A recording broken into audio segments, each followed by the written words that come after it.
So my name is Rachana Dahal. I am a singer-songwriter, and I write my emotions. I pen down my feelings, and through my music and lyrics and compositions, I I advocate about mental health. Mostly, mental health is usually the topic of discussion, um, because uh, the the things that we're really worried about, or the things that really worry us, or the things that give us pain, um, it's usually brushed under the rug.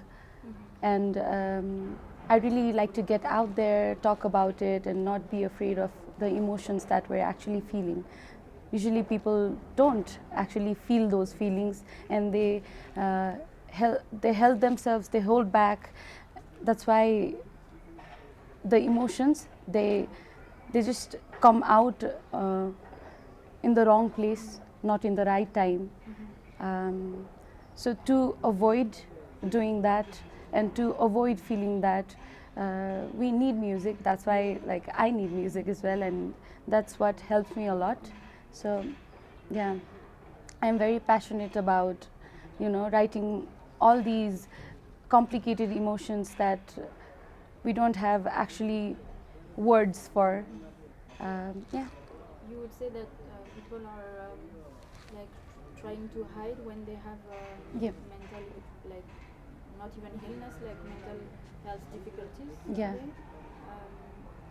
Is it like is it, of course it's taboo everywhere, but do you think it's really complicated here to talk about your personal feeling and with everyone? Yeah, people might think that someone's too intense for talking about these sort of emotions and issues, but it's not. We have to be out there, we have to talk out loud, sing out loud, or do whatever you're actually feeling. Um, Actually, if you're actually very angry, then you have to get it out, or if you're actually in pain, you have to cry it out, not hold back.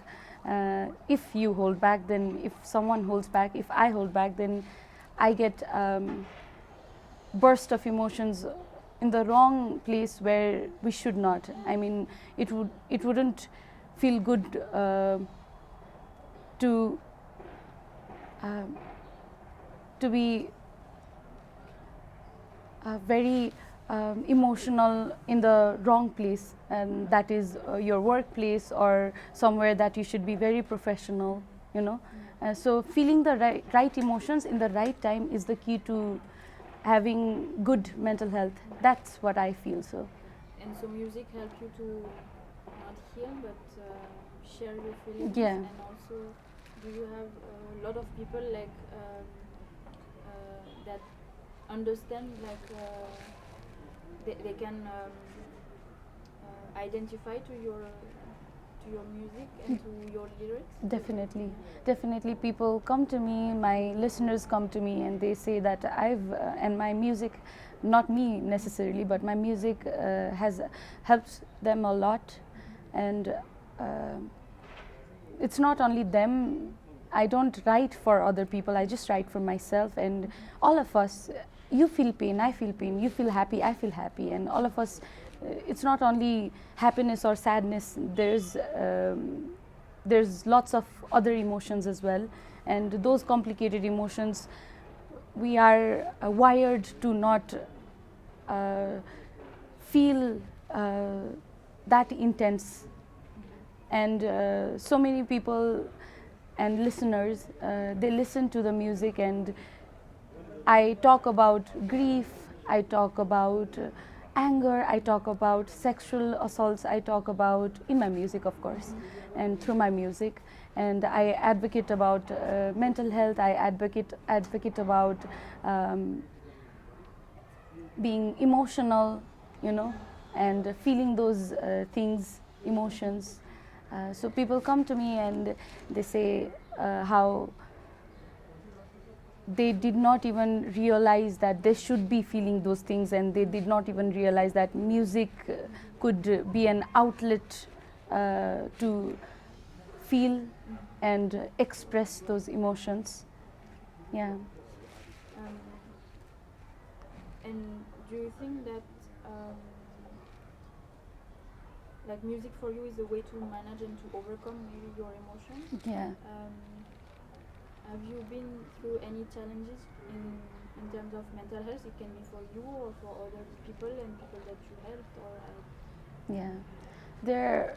Of course, everyone's going through it. Like, either they're not too aware of it, or they're aware of it and cannot handle their own self.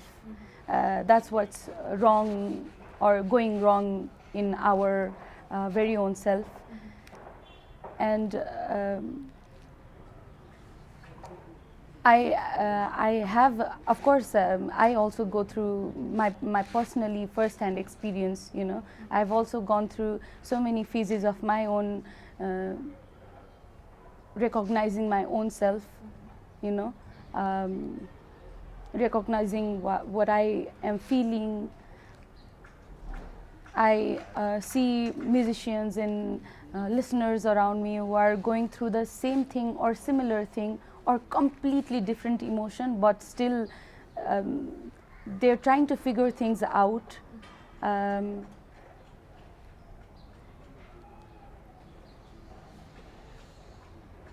and do you think it like mental health issues today, like they divide people? Do you think that there is like stigmatization? Yeah, of course, definitely. There's stigma, there's taboo of being afraid of mental health and talking about it. Especially, I think what there should be is it starts from home, of course. It starts from school, and every school should have a good mental health counselor where they can go and figure things out.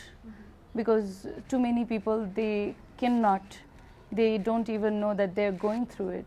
That's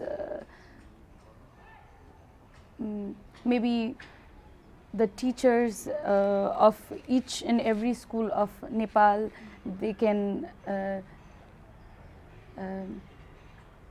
have a good counselors or campaigns about mental health and trainings also? trainings about mental health, about how mostly they should unwire and rewire their own brains, and how they're thinking, how they're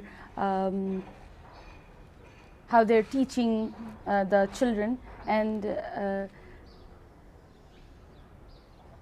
all of us, we need to unlearn and relearn about these things.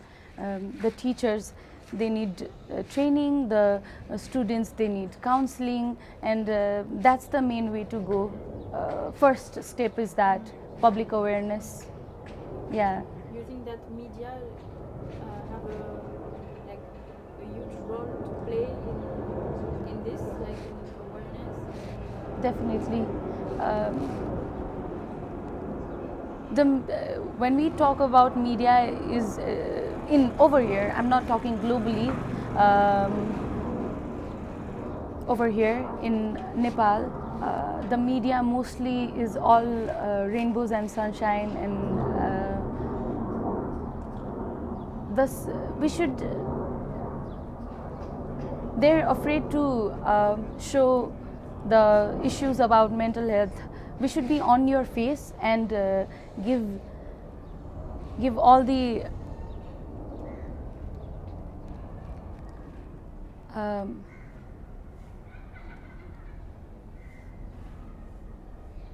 the media should be like not only talk about happiness, but talk about or show the films or series or songs, music, regarding this, not only about fun, because life is not only fun and games. There are so many complicated things. Maybe prevent people from like work on the prevention, like on I don't know if it maybe I think I heard it exists, but like hotlines for I don't know, suicide prevention. Yeah, of course, but that's a tricky thing, because when it's already mental health is already stigmatized, so they never talk about it, and it's getting there, of course, and we are gradually getting there, but we're not only talking about Kathmandu. There are lots of places besides Kathmandu, and they don't get toll-free hotline, suicide prevention, and there we have a long way to go. We're getting there, of course, one day at a time. But that is one platform. Of course, every country, every city, every village should have that platform, but since it's already a taboo, it is already eliminated right now. People don't dare to call, no. They don't dare to say like I have a no problem, no I need to talk about it. no if there that's why public awareness matters a lot, and it matters as much as possible. Like every village school should have mental counselors, mental health counselors, and every teacher should relearn those things. And do you think parents also maybe should have like? Of course. Yeah, but in this day and age,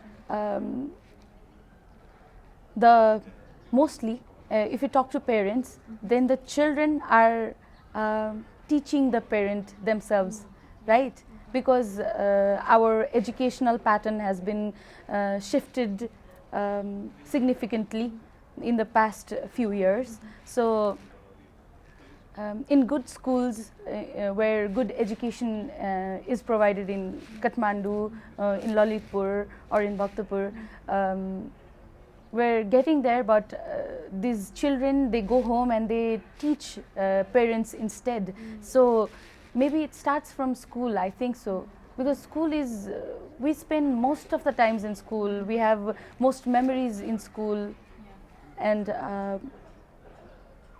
that's why I think it's just like we have to really focus on good schooling and good counselors in school. That's the main.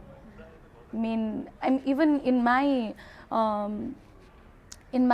if I were to go back then I would like one good mental health counselor over there, and I would like to rewire my teachers' thoughts and how they would treat children, because teachers are the one who are shaping the children, and they take everything what they learn from school and they go to home, and then they purge it out. So yeah. So these are the changes and the improvements you would like to see in Nepal. Is there anything else you have in mind, or we talked about media, we talked about school education. Did you already have to face any difficulties in, I don't know, hospital, or maybe not for you but for other people around me? Yeah. Maybe I'm a little privileged in that point, and I have that mindset that every person should.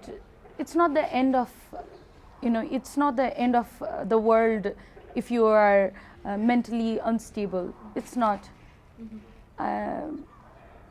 We should always give chances to those people, whether it be professionals or teachers or students or musicians or anyone who's going through it. And I personally feel like I don't like the judgments that there is. It should always be eliminated, and however we can. It starts from ourselves. I think that mental health mostly is about self-care. It's about me, and if you're lacking in self-care, then that's where you go down the spiral. And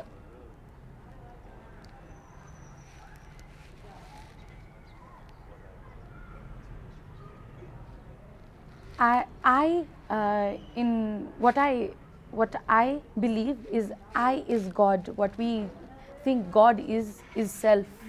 God has always meant self. It's not other entity. So we should treat ourselves like a God, how you treat a certain other entity.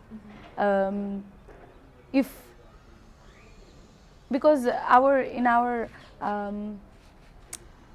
our society and over here, the term God is very rooted inside of us, where we fail to realize that God is ourself within us. So if every one of us, we start believing that self is God and start treating us like God, self like a God, then mostly it will be very easy for each and every one of us. Of course, I also go through depressive episodes and anxieties. That's why I talk about it a lot, and talking about it, if someone does not want to go to professionals, then talking to maybe yourself, talking to a piece of paper, or talking to your friends or family, that's the way to go, like one step. Then therapy comes in secondary, and then it's primary, of course, but how the society that we're living in, first it starts from somewhere, right? So maybe even though you don't want to get up in, it's like a loop.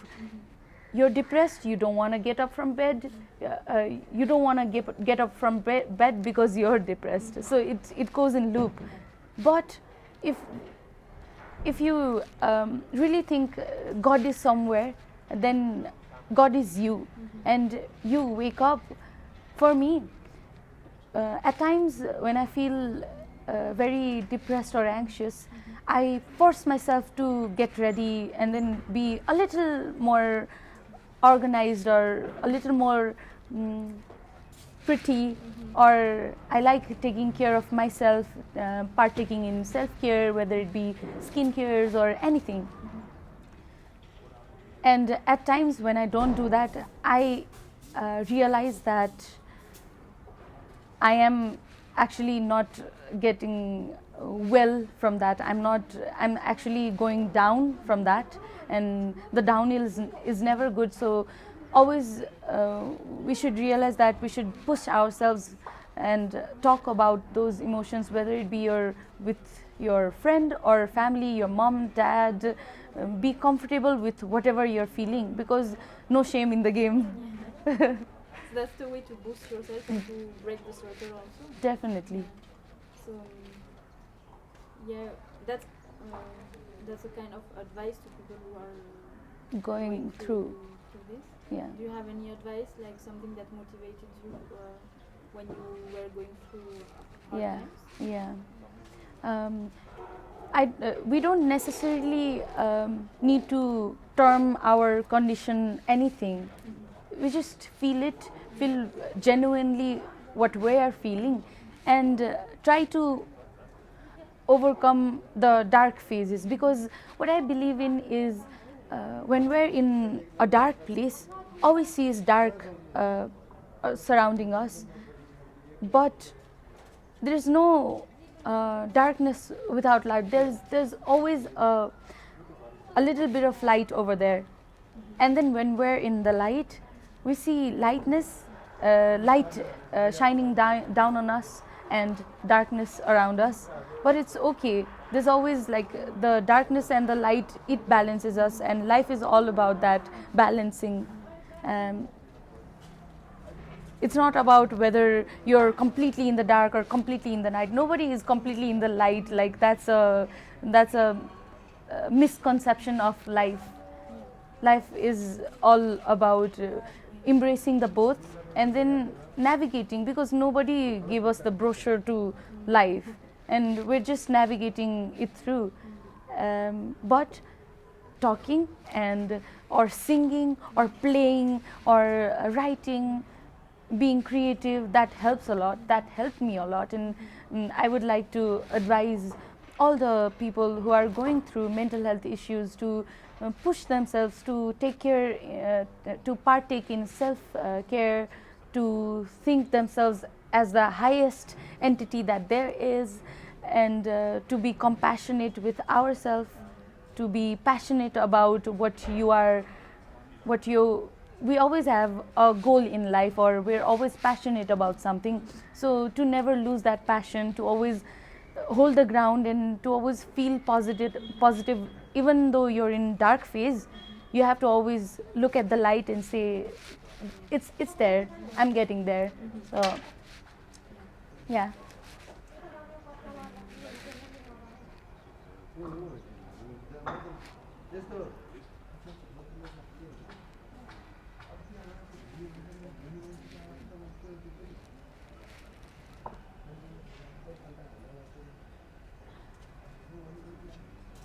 What about you? How do you feel today? I'm okay. You okay? I'm tired, but I'm okay. Tired? Yeah.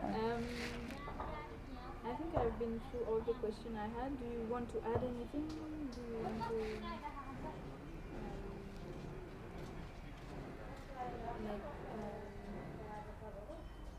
any experience, I don't know if you have anything to add. Yeah.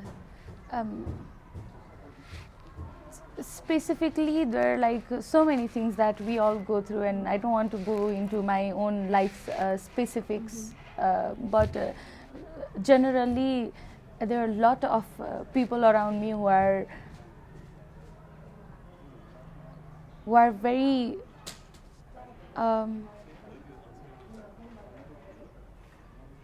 who feel unstable in life, and I do too at times. But I mean, today is not like the happiest day of my life, but I also feel a little bit of anxiety, you know, a little bit of worriedness, a little bit of sadness. There's no reason for it. I just feel it, right? But still, I am here, and I'm proud of myself that I'm still talking about it. Yeah. Do you seek for help sometimes, like I mean professionally? Yeah. If you don't want to talk about it. No, it's okay. No, no worries. But then, Yeah. did it happen? And like, did you go for counseling, for example? Or? Yeah. Yeah, I of course you always have to go to a counselor, and you always have to feel those and then just get it out, say all those emotions, and professionals are there because they're not there to actually like take you out of the darkness and put you in the light. They're just there to navigate and then listen to you and then counsel and then try to show you that there's a way where you're going, and then where you're going is not a wrong place necessarily, you know. And then sometimes life feels like a loop and a loophole, but the existence itself is a very peculiar and extremely amazing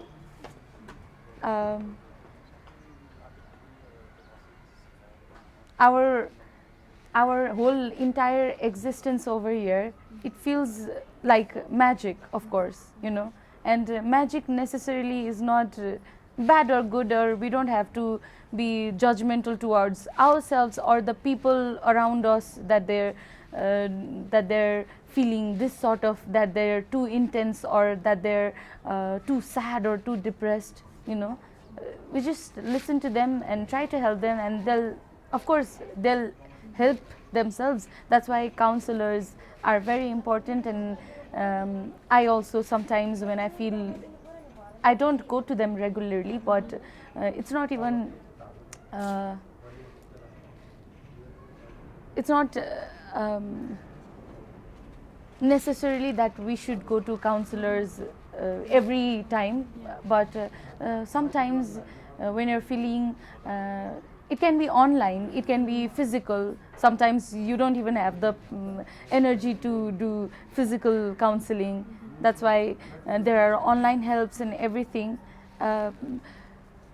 Not many people, I mean, so many people are not privileged to do that, and I feel privileged that I have that capacity to seek help like that. And I really wish that these sort of basic but very deep these problems should, or I really hope that these very deep no worries.